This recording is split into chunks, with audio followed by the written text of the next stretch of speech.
एक ओंकार सतनाम करता पुरख निर्भो निर्वैर काल मूरत अजूनी सैभं गुरु प्रसाद। परिपूर्ण परमात्मा ने अपनी होंद ते अपने तो बने ब्रह्मंड की होंद नूं दो रूपां विच दो हिस्सियां विच तकसीम किया होया है। परमात्मा दे दो रूपां नूं कहंदे ने निर्गुण सरगुण, दृश्यमान अदृश्य, जो दिखाई दे रहा है और जो अणदेखा है, सूक्ष्म है अस्थूल है। परमात्मा ने इस तरह अपने आप को गुप्त ते प्रगट रखे हुआ है। वो प्रगट हर वक्त है, वो गुप्त हर वक्त है। इस तरह उसके दो रूप ने। उसे दे स्वरूप तो उसे दे सुभाव तो बनिया ब्रह्मंड ये एक रूप किस तरह हो सकता सी? इसके भी दो रूप ने। ब्रह्मंड को असी गौर देखिए, इथे दिन है पर सिर्फ दिन नहीं, रात भी है। मौसमी बहार है पर खिजां भी है। ठंड है पर गर्मी भी है। इथे चांदनी रात है पर मसिया की रात भी है। और इसे ब्रह्मंड विच जो क्रिया चल रही है, जन्म भी है पर मरण के नाल जुड़े होया, जवानी है बुढ़ेपा भी है। और इसी तरीके नाल कर्मां नूं देखिए, मनुख की जीवन शैली नूं देखिए, सिर्फ हासे नहीं रोने भी ने, सिर्फ नफा नहीं नुकसान भी है, और सिर्फ तंदुरुस्ती नहीं बीमारी भी है।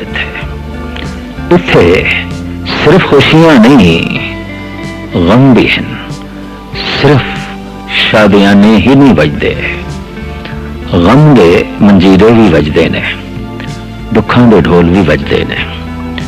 ऐसा ये समूह ब्रह्मंड दो हिस्सियां दी तकसीम। मनुख दे शरीर ते जात मारीए, दृष्टि मारीए, इहदी बनतर नूं भी परिपूर्ण परमात्मा ने दो थंबियां ते खड़ा करके रख दिता है। जे नेत्र हैं ते दो, कन हैगे ने दो, नासका दे सुराख दो, दो बावां ने, दो पैर ने, रसना दो कम कर दी है, बोलती है, रस लेंदी है। इसी तरीके नाल धार्मिक सियाने पुरुष कहते हैं कि गुरबाणी कहती है मन भी दो ने, मनुख दे दिमाग भी दो ने, सुचेत मन अचेत मन। तभी कि अक्सर मनुख दुविधा विच आउंदा है। सुचेत मन कुछ होर फैसला कर देंदा है, अचेत मन कुछ होर फैसला ठोक देंदा है। इस तरह मनुख दे अंदर एक घोल चलता है। इसे घोल नूं कहने ने दुविधा।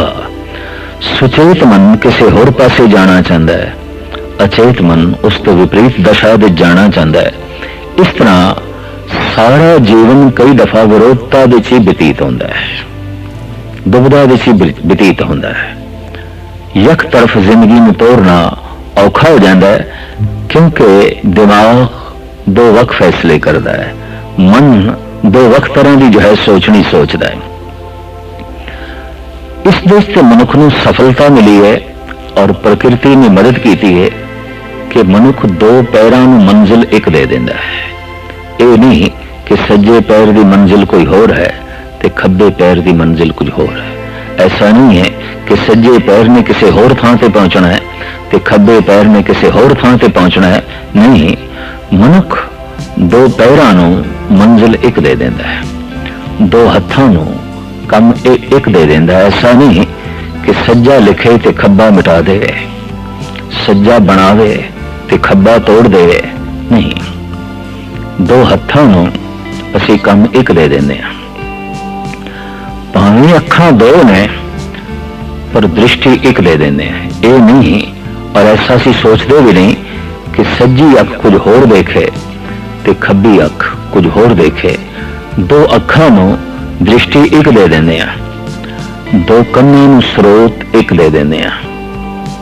और ऐसा नहीं है कि सज्जा कन कुछ होर सुने ते खब्बा कन कुछ होर सुने, नहीं, दो कन्नां नूं असीं नाम, दो कन्नां नूं असीं शब्द इक्को ही दे देने आ। ये जो दो मन ने, इन मन, उन मन, सुचेत मन, अचेत मन, इन्हां दी सोचनी एक करनी औखी हो जाती है। जीवन सारा दुविधा विच बतीत होंदा है। धर्म की साधना इत्थों विकसित हुई कि ये दो मन एक करने ने, कहते मन नूं एक करना है। तो जो मन नूं एक करने तो इसका मतलब मन दो ने।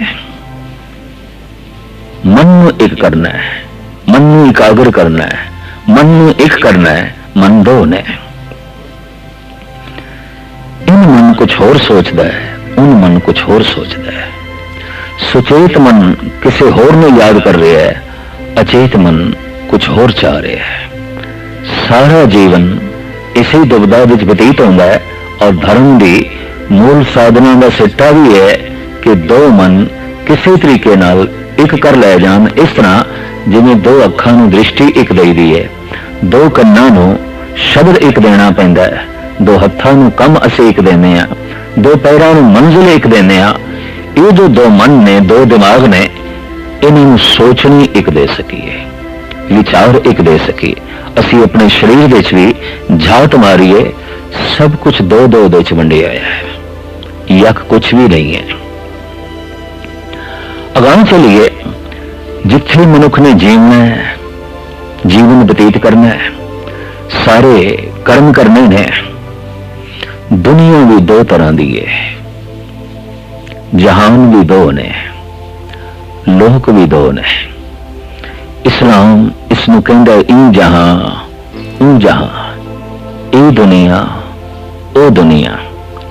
साडे देश का सारे का सारा धार्मिक समाज कहंदा है ए लोक परलोक, ए लोक परलोक, ई जहां, ओ जहां। दो जहानां दा मालिक परमात्मा की सिफत और सलाह करदियां अक्सर मुसलमान कह देंदा है, हे खुदा तू दो जहाना दा मालिक है।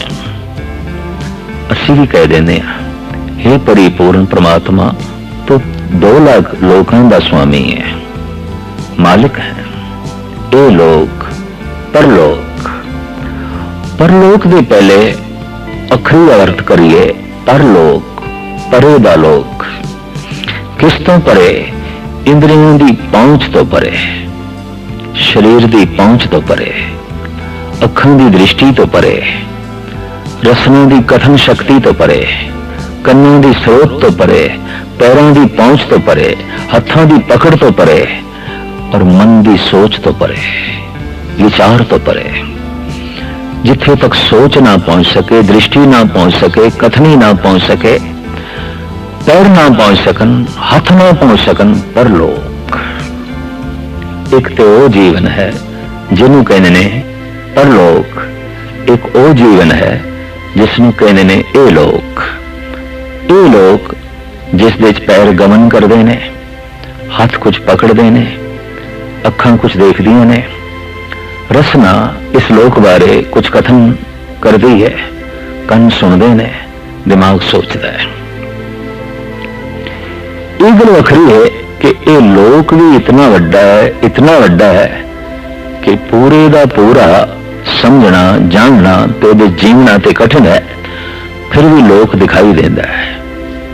लोकक जीवन जो बतीत करते हैं, असीं उन्होंने कहने ये पदार्थों के तल ते जी रहे हैं, शरीर के तल ते जी रहे हैं। लोकक जीवन दृश्यमयी है, पर जो लोक का जीवन, ये लोक जो परिपूर्ण परमात्मा ने बनाया है, तो गुरमत कहती इस लोक की निंदा नहीं, निंदो नाही काहू बाते एक खसम का किया। इति परिपूर्ण परमात्मा ने आप बनाया है, इस वास्ते इस लोक की निंदा नहीं। ये जिंदगी उसने आप बनाई है। सारी दुनिया में अक्सर मनुख ने ऐसा विभाजन किया है, वंड की है।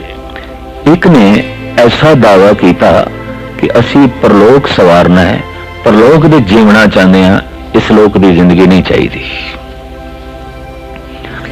पर ऐसा तबका भी होया है जो अक्सर कहता रहा है, नहीं जीवन तो इस लोक का ही है। परलोक की होता है?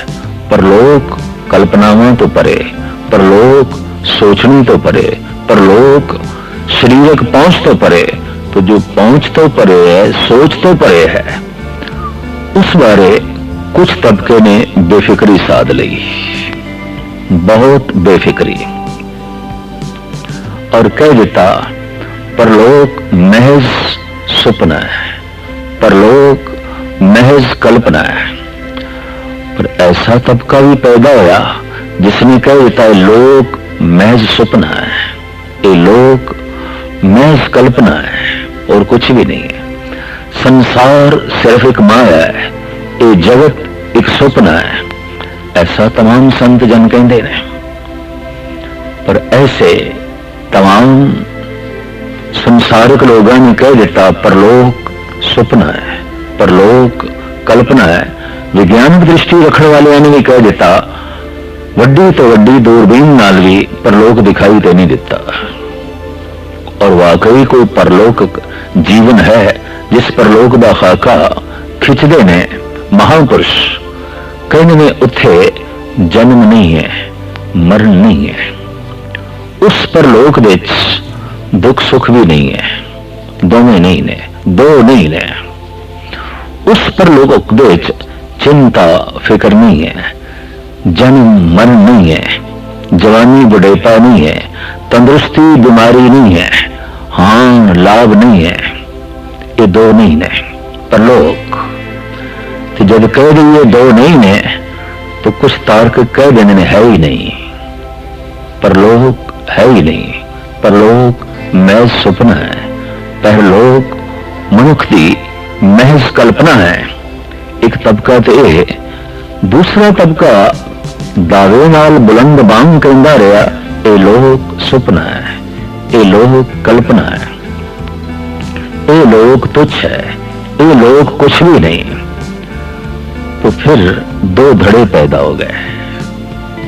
एक ने परलोक की खातर इस लोक ਨੂੰ इनकार किया, दूसरा जिसने इस लोक की खातर परलोक ਨੂੰ इनकार किया।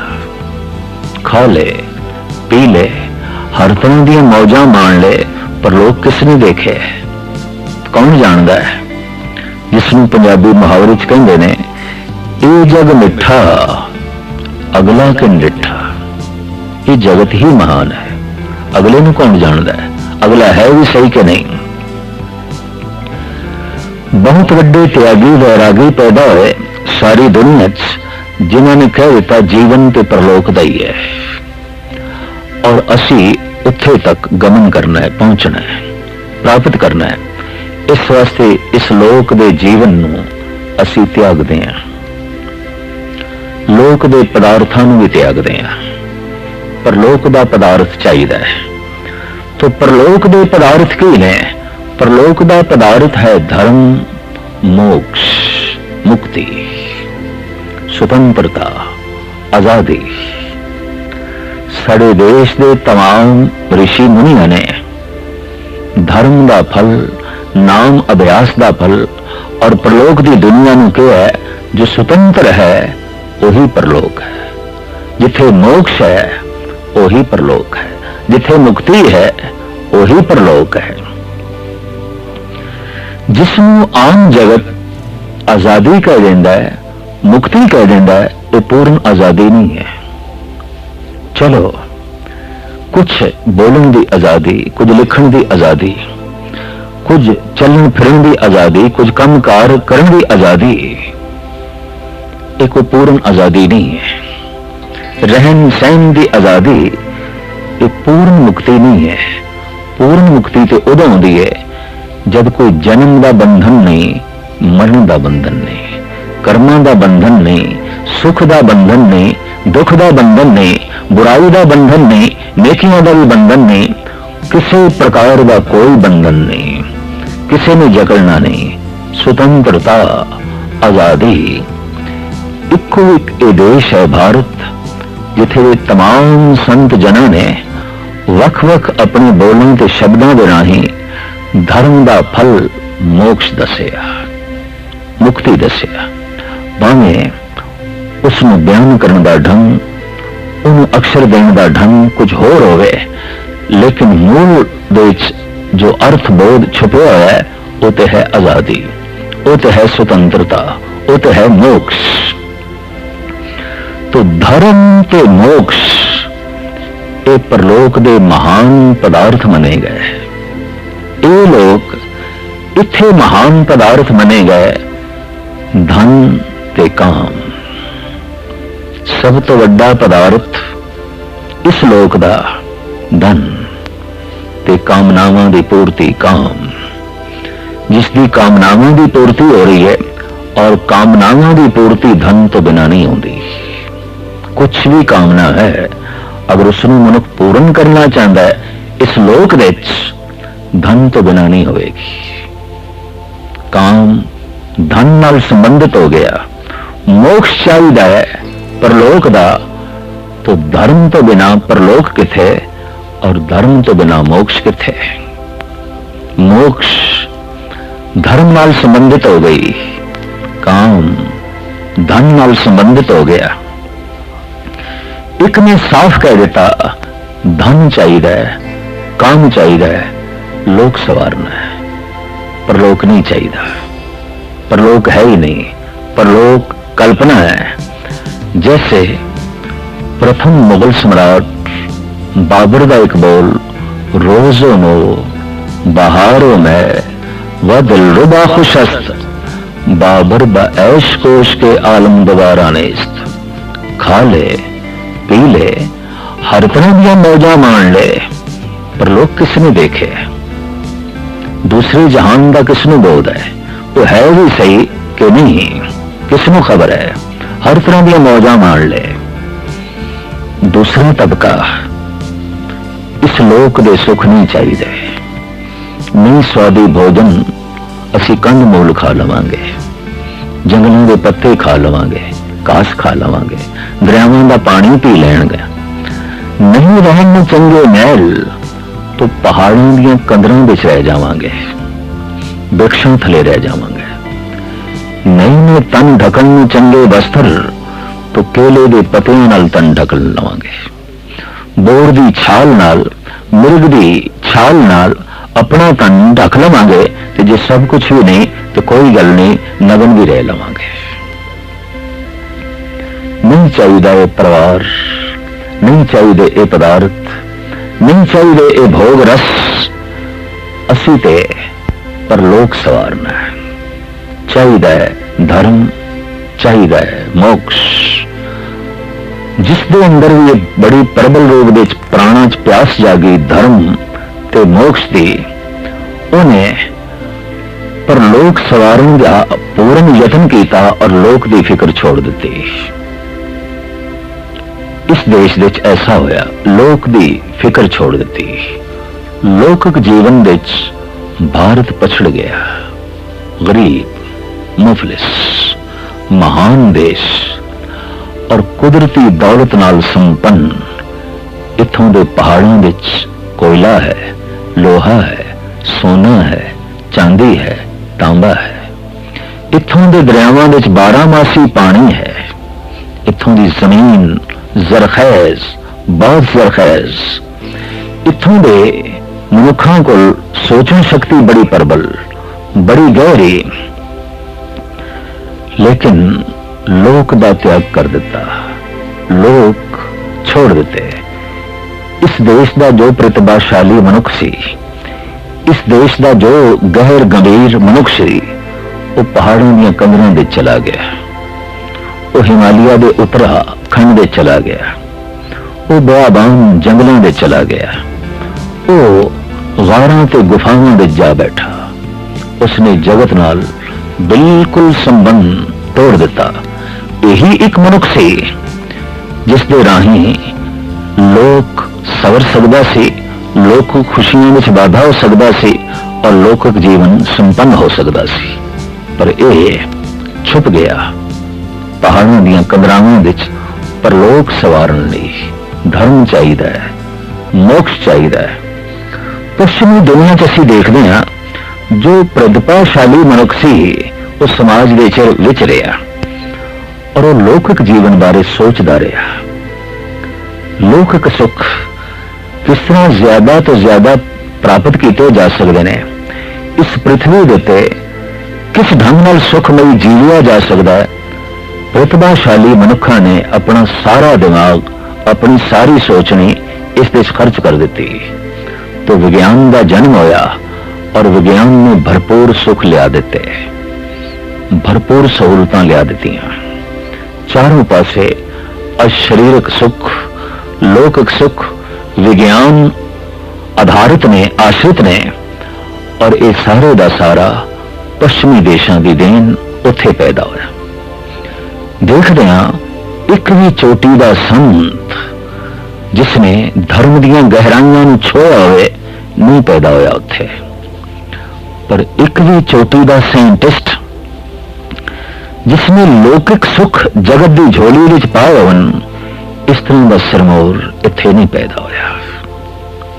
एक ने लोक की फिक्र की थी, एक ने परलोक की फिक्र की थी। होया कि पश्चिम अंदरों कंगाल हो गया, बाहरों संपन्न हो गया। भारत बाहरों कंगाल हो गया, अंदरों संपन्न हो गया। अंदर की दौलत वध गई और ऐसी दौलत उसे इंतश करने चो वेद निकले, शास्त्र निकले, उपनिषदां निकलियां और फिर पुराण निकले, स्मृतियां निकलियां, गीता का ज्ञान निकलिया और तरह तरह के होर बौद्धिक तत्व प्रगट हुए। धन गुरु नानक, धन गुरु गोबिंद सिंह जी महाराज दी अजीम रचनावां ये मनजर आम ते आईयां। लेकिन लौकिक जीवन बड़ा दुखी और काफी सदियां तो ये देश पीड़ित जी रहे। हुण होया की है कि जिथे विज्ञान ने वो सुख दे दिते ने कि मनुख सुखां की चरम सीमा ते पहुंच गया है, तो मोड़ा खादा है पश्चिम ने। अंदर भी कंगालता दिस पई, बेचैनी दिस पई, परेशानी दिस पई, व्याकुलता दिस पई और ये सब कुछ बेमैनी दिस पिया भी ये सब कुछ अगर मेरी बेचैनी नहीं दूर कर सकती, ये सब कुछ मेरी व्याकुलता नहीं मिटा सकती, तो इस धन नूं मैं की करा, इस सुंदर कोठी नूं मैं की करा, इन्हां कारां नूं मैं की करा और इस तरह दीयां होरां ते परियां ते परिवार नूं मैं की करा। घृणा पैदा हो गई, उदासी पैदा हो गई और कुछ उदास होके परलोक की दुनिया की तरफ मुड़े, कुछ उदास होके खुदकशी करने ते मुड़े। अज जितनी आत्महत्या पश्चिमी देशों विच है, उतनी आत्महत्या पूर्वली देशों विच नहीं है। लेकिन हुण पूर्व तो भी एक भुल हो गई है। उसने भी लौकिक जीवन की फिक्र की है, पर लोक नूं यह भी भुलांदा जा रहा है, यह भी तिलांजलि देंदा जा रहा है। और इत्थे भी जितनी शौक नाल विज्ञान पढ़िया जा रहा है, इतनी शौक नाल धर्म नहीं पढ़िया जा रहा। जितनी चाव नाल विद्यालयों जाया जा रहा है, विश्वविद्यालयों साइंस पढ़ने लई, उतनी चाव नाल, उतनी मलार नाल कोई मंदिर की तरफ नहीं जा रहा, कोई गुरुद्वारे की तरफ नहीं जा रहा, कोई मस्जिद की तरफ नहीं जा रहा। और जापदा है अगर इस तरह ही रहा तो बाहर की दौलत संपन्न हो जाएगा ये भारत, लोग सवर जाएगा। यूरोप अंदर की दौलत नाल माला माल हो जाएगा, फिर संत ऋषि पश्चिम विच पैदा होंगे, साइंटिस्ट भारत विच पैदा होंगे, संसार की समस्या त्यों दी त्यों रहेगी। कोई अंदरों सुखी, कोई बाहरों सुखी, कोई अंदरों दुखी, कोई बाहरों दुखी। संसार का मसला त्यों दा त्यों रहेगा, हल नहीं हो सकेगा। एक बड़ी सुंदर गाथा है इस संबंध विच। एक पिंड विच एक चोटी दा नास्तिक सी और एक चोटी दा आस्तिक सी। दोहां दा शुक्रवार दे दिन वाद विवाद चलदा सी और सुनन नूं सारा पिंड इकट्ठा हुंदा सी और पिंड वासी पूरे शौक नाल आउंदे सन। अज देखते हैं नास्तिक जितदा है कि आस्तिक जितदा है। भरपूर नास्तिक दलीलां देंदा सी, कोई परमात्मा नहीं, कोई परलोक दा सुख नहीं, कोई ईश्वर नहीं, कोई खुदा नहीं। पर जो आस्तिक सी वो बड़ियां प्रबल दलीलां देंदा सी, ईश्वर तो बिना होर है कि सब कुछ ईश्वर है, सब कुछ परमात्मा है। लेकिन एक अदृश्य घटना नाल दे नाल घट रही सी। जो नास्तिक सी वो आस्तिक दियां विचारां तो सहजे सहजे प्रभावित होंदा जा रहा सी, और जो आस्तिक सी वो नास्तिक दियां दलीलां दा सहजे सहजे कायल होंदा जा रहा सी। इतनी प्रबल कोई दलीलां दे कि मन प्रभावित ना होवे, ऐसा हो नहीं सकता। रोज लोकी सुनते ने, पर हार जित ते विवाद खत्म हो जाता है। पिंड वासियों लई दुविधा बनी रही भी कोई एक जिते तो असी उसके पिछे चलीए, या नास्तिक की जित होवे तो असी सारे नास्तिक होइए, आस्तिक की जित होवे तो असी सारे आस्तिक होइए। पर आस्तिक नास्तिक का फैसला होए बिना बहस रोज खत्म होती सी। आखिर एक दिन ऐसा भी आया, वो शुक्रवार जब सारा पिंड इकट्ठा होया है, बड़े चाव मलार नाल सुन लई। नास्तिक ने ऐसियां प्रबल दलीलां दित्तियां, ऐसियां प्रबल दलीलां दित्तियां, पूर्ण तौर ते आस्तिक प्रभावित हो गया। परमात्मा नहीं है, ईश्वर नहीं है। पर बेवनेत उस दिन आस्तिक ने भी ऐसियां दलीलां दित्तियां, नास्तिक प्रभावित हो गया, और एकदम उसके अंदर ख्याल पैदा हो गया, परमात्मा तो बिना और की है। नास्तिक ने कह दिता सब कुछ परमात्मा है, सब कुछ ईश्वर है, पर आस्तिक ने कह दिता कोई ईश्वर नहीं। पिंड वासी कहने लगे साढ़े लिए मसला तो फिर त्यों दा त्यों रह गया, उत्थे दा उत्थे। ऐसा होया भारत लौकिक सुखां तो प्रभावित होया, पश्चिम यूरोप परलौकिक सुखां तो प्रभावित होया। इस सदी दे वो परलोक दे सुखां की तरफ मुड़िया है, ये लौकिक सुखां की तरफ लीन होया ते खोज करता पिया। लगता है संसार की समस्या त्यों दी त्यों रहेगी, एक आस्तिक हो जाएगा, एक नास्तिक हो जाएगा, एक परलोक दे सुखां नूं प्राप्त करके लौकिक तल पे कंगाल हो जाएगा, गरीब हो जाएगा, मुफलिस हो जाएगा। आखिर हिपी देखते पे सी जिस ढंग की जिंदगी बतीत पे करते हैं, वो जिंदगी है जो भारत का एक मुफलिस भिखारी मंगता बतीत करता है। और ऐसा दिखाई देता है ये भारत संपन्न हो जाएगा, महान हो जाएगा, लौकिक सुखों नाल भरपूर हो जाएगा, लेकिन परलौकिक तल पे फिर कंगाल। समस्या फिर त्यों दी त्यों रहेगी। लोक सवरे है, परलोक बिगड़ गया है, परलोक सवरे है, लोक बिगड़ गया है। धन गुरु नानक देव जी महाराज जी बाणी कहती है, इक्को ही समय विच तो लोक नूं सवार और परलोक नूं सवार, ताकि ये पंक्ति पूरी उतरे तेरे ते हालत सुख पलत सुख नित सुख सिमरनो नाम गोविंद का सदा लीजे, मिठे कमाणे पाप चराणे साध संगत मिल मोवा जीजे।